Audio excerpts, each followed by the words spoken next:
Et si les paris hippiques, eh bien, ce n'était pas vraiment un jeu de hasard.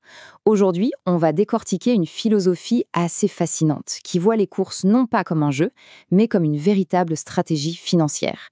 Une idée qui, franchement, pourrait bien tout changer. C'est la grande question, n'est-ce pas? Tout le monde se la pose. Eh bien, la source qu'on explore aujourd'hui, elle, affirme que la réponse est oui. Mais attention, il y a une condition et elle est de taille. Il faut changer radicalement sa façon de voir les choses. Bon, commençons par le commencement. Pourquoi est-ce que la plupart des gens finissent par perdre de l'argent aux courses? La source qu'on analyse met le doigt sur un véritable piège psychologique, un piège dans lequel apparemment presque tout le monde tombe. Voilà, tout est résumé dans cette simple phrase. C'est vraiment le cœur du problème. L'émotion prend le dessus sur la logique, sur la raison, et c'est le mode de fonctionnement par défaut de la majorité des parieurs. Ce schéma, on le connaît bien. On cherche le frisson, l'adrénaline de la grosse cote qui pourrait tout changer. Du coup, on parie sur un peu tout et n'importe quoi en espérant un coup de chance. Et on se retrouve sur de véritables montagnes russes. Des petits gains par-ci, des pertes inévitables par-là. Résultat, beaucoup de frustration et un portefeuille qui se vide petit à petit. Alors, si ce n'est pas juste une question de malchance, c'est quoi la vraie raison de l'échec? Qu'est-ce qui cloche fondamentalement? Et là, la réponse est assez surprenante. D'après notre source, le problème n'est pas mathématique, il est psychologique. C'est fou, non? L'idée, c'est que le système lui-même serait conçu par des psychologues pour nous encourager à parier toujours plus, mais pas forcément pour nous aider à gagner plus. En fait, on ne perdrait pas parce qu'on ne connaît pas assez bien les chevaux, mais parce qu'on se connaît mal soi-même. Ce sont nos propres failles qui nous coûtent cher. Le manque de discipline, la perte de confiance après 2 ou 3 échecs, ou cette manie de changer de stratégie tout le temps, comme une girouette. Cette phrase, elle est complètement contre-intuitive, mais c'est la pierre angulaire de toute cette philosophie. Pour gagner plus, il faudrait parier moins. Le succès ne viendrait donc pas de la quantité, mais bien de la qualité, de la sélectivité des paris. Alors, comment on fait pour sortir de ce piège? Eh bien, en changeant complètement de terrain de jeu. On arrête de se voir comme un joueur et on commence à penser comme un investisseur. Et attention, ce n'est pas juste une question de vocabulaire, hein. C'est un changement total, un changement d'objectif, un changement d'outils et surtout un changement d'état d'esprit. Ces 4 piliers sont la base de tout.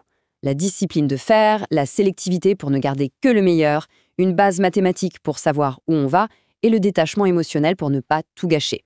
Ça transforme le chaos du jeu en une approche structurée, presque comme si on gérait une petite entreprise. C'est là que ça devient vraiment intéressant et concret. Toute cette stratégie, en fait, elle repose sur des mathématiques qui sont étonnamment simples. Pas besoin d'être un génie des chiffres pour comprendre.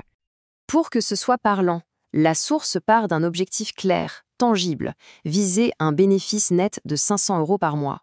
Alors, regardons comment on y arrive. Pour atteindre ces 500 €, on part d'une mise fixe de 20 € par jour. En visant un taux de réussite réaliste de 60%, ça veut dire qu'on gagne environ 18 jours par mois. Le calcul nous montre qu'il faut que chaque jour gagnant rapporte environ 62 €. Et ça implique de trouver une cote moyenne de 3,1. La question qui tue, c'est comment on fait pour trouver une cote pareille sur des chevaux qui sont favoris? Eh bien, l'astuce, ce n'est pas de chercher un outsider improbable et risqué. Non, elle repose sur une technique bien précise qu'on appelle le report. L'idée, c'est de prendre les gains d'un premier pari assez sûr et de tout remiser sur un deuxième pari, lui aussi assez sûr. Prenons un exemple très concret. On mise nos 20 € sur un premier cheval, avec une cote de 1,8. On gagne, ça nous fait 36 €. Ensuite, au lieu de s'arrêter là, on réinvestit l'intégralité de ces 36 € sur un deuxième cheval, qui a aussi une cote de 1,8. Et là, si on gagne, le retour final est de presque 65 €. On est parti de 20 € et on arrive à 65 €. On a donc transformé 2 paris sûrs en un gain équivalent à une cote de plus de 3,2. C'est juste brillant comme approche. Mais au final, on se rend compte que la technique, ça ne fait pas tout.